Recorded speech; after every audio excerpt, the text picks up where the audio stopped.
Safe గా ఉన్నారా, ప్రమాదంలో చిక్కుకున్నారా? ఆయన సమాచారం కోసం రాష్ట్రమే కాదు దేశమంతా ఎదురు చూస్తోంది. ఆయన నవ్వుతూ క్షేమంగా తమ మధ్యకొస్తారని, రావాలని ఆకాంక్షిస్తున్నారు. ముఖ్యమంత్రికి ప్రమాదం జరిగిందా, సేఫ్ గా ల్యాండ్ అయ్యారా అనే విషయంలో ఇంతవరకు ఎటువంటి సమాచారం లేదు. సీఎంతో సహా హెలికాప్టర్ మిస్సింగ్ మిస్టరీ ఇంకా కొనసాగుతోంది. అసలు ఏం జరుగుంటుంది, ఏం జరగడానికి అవకాశం ఉంది? హెలికాప్టర్ కి ప్రమాదం జరిగుండొచ్చనే అనుమానాలకు కొన్ని అంశాలు బలం చేకూరుస్తున్నాయి. కర్నూలు జిల్లా బనకచెర్ల గ్రామం దాటి నల్లమల అడవుపైకి చేరిన తర్వాత హెలికాప్టర్ నుంచి సిగ్నల్స్ పోయాయని గుర్తించారు. అంటే బనకచెర్ల దగ్గరలోని నల్లమల అడవిలో హెలికాప్టర్ కూలిపోయి ఉండాలి. అయితే హెలికాప్టర్ కి ప్రమాదం జరిగితే వెంటనే కంట్రోల్ సెంటర్ కు అలర్ట్ సిగ్నల్ వస్తుందని వైమానిక అధికారులు చెబుతున్నారు. అలా సిగ్నల్ రాలేదంటే ప్రమాదం జరిగుండకపోవచ్చు అంటున్నారు. అయితే 2007, 2008లో ఛత్తీస్గఢ్ లో 2 హెలికాప్టర్లు కూలిపోయినప్పుడు కూడా ఎటువంటి అలర్ట్ సిగ్నల్స్ అందలేదు. దీన్ని బట్టి చూస్తే ప్రమాదం జరిగిన అలర్ట్ సిగ్నల్ రాకుండా ఉండే అవకాశం ఉందని తెలుస్తోంది. విశాలమైన నల్లమల అటవీ ప్రాంతంలో భారీ వానలు కురుస్తున్నాయి. వర్షాలు కురుస్తున్నప్పుడు పిడుగులు పడే అవకాశం ఉంటుంది. సహజంగా ఎత్తుగా ఉన్న వాటిపై పిడుగులు పడతాయి. ఆకాశంలో ఎగురుతున్న హెలికాప్టర్ పై పిడుగుపడే అవకాశం కూడా లేకపోలేదు. ఈ మధ్య ఫ్రాన్స్ దేశానికి చెందిన విమానం పిడుగుపడి సముద్రంలో కూలిపోయింది. ఆ సంఘటనలో సుమారు 250 మంది చనిపోయారు.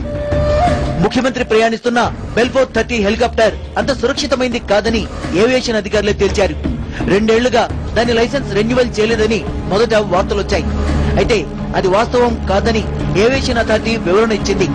తమ వెబ్సైట్ అప్డేట్ చేయకపోవడం వల్లే పొరపాటు జరిగిందని చెప్పారు. అయితే 2 ఏళ్లుగా వెబ్సైట్ అప్డేట్ చేయడం లేదంటే అది కూడా ముఖ్యమంత్రి వాడే ప్రభుత్వ హెలికాప్టర్ కు సంబంధించి ఆ సంస్థ పనితీరు ఎలా ఉందో అర్థమవుతోంది.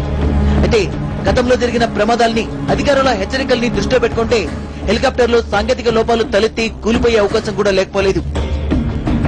రాష్ట్రంలో మావోయిస్టులకు గట్టి పట్టున్న నల్లమల అటవీ ప్రాంతాన్ని పోలీసులు క్లీన్ జోన్ గా ప్రకటించారు. నల్లమల నుంచి నక్సలైట్లను పూర్తిగా ఏరిపారేశామని చెప్పారు. అయితే ఇంత విశాలమైన అరణ్యంలో నక్సలైట్లు ఎటువంటి కార్యక్రమాలు లేకుండా దాక్కుని ఉండే అవకాశాన్ని తోసిపుచ్చలేం. గత సంవత్సరం బలిమెల రిజర్వాయర్ లో జరిగిన ప్రమాదంలో 50 మందికి పైగా గ్రేహౌండ్స్ పోలీసులు చనిపోయారు. మావోయిస్టులు రాకెట్ లాంచర్ తో పేల్చడం వల్లే లాంచీ రిజర్వాయర్ లో మునిగి భారీ ప్రాణనష్టం జరిగింది. దూరం నుంచి టార్గెట్ ని తునాతునకలు చేయగల రాకెట్ లాంచర్స్ ను మావోయిస్టులు ఇటీవల సమకూర్చుకున్నారు. నల్లమల అడవుల్లో పెద్ద పెద్ద కొండలుంటాయి. ముఖ్యమంత్రి హైదరాబాద్ లో బయలుదేరి చిత్తూరు వెళ్తారు గనుక ఏవియేషన్ రూట్ మ్యాప్ ఎలా ఉంటుందో ఈజీగానే అర్థమవుతుంది. కాబట్టి ఆ రూట్ లో కొండలపై కాపు వేసి రాకెట్ లాంచర్లతో హెలికాప్టర్ ని పేల్చే అవకాశం లేకపోలేదన్న అనుమానం ఉంది. అయితే అదే జరిగితే మావోయిస్టులు ఈపాటికే ఆ విషయం బహిరంగపరిచి ఉండేవాళ్లు. హెలికాప్టర్ ఎక్కడైనా దిగినా సుమారు 36 గంటల వరకు దాని నుంచి రేడియో సిగ్నల్స్ అందే ఏర్పాటుంది. సిగ్నల్స్ మిస్ అయ్యాయంటే హెలికాప్టర్ నీళ్లలో పడుండొచ్చన్న అనుమానాలున్నాయి. సిగ్నల్ మిస్ అయిన ప్రాంతంలో శ్రీశైలం బ్యాక్ వాటర్ కృష్ణానది ఉంది. దీంతో కృష్ణానదిలో కూడా పడవల్లో విస్తృతంగా వెతుకుతున్నారు. వాతావరణం అనుకూలించగా హెలికాప్టర్ ని అడవిలో దించుంటారన్న అనుమానమే ఇప్పటి వరకు అందరిలో ఉంది. ఆయన క్షేమంగా ఉన్నారన్న విశ్వాసంతోనే అందరూ ఉన్నారు. అయితే వాతావరణం అనుకూలించకపోతే వెనక్కి తిరిగొస్తారు తప్ప ముందుకెందుకు వెళ్తారన్న ప్రశ్న ఉంది.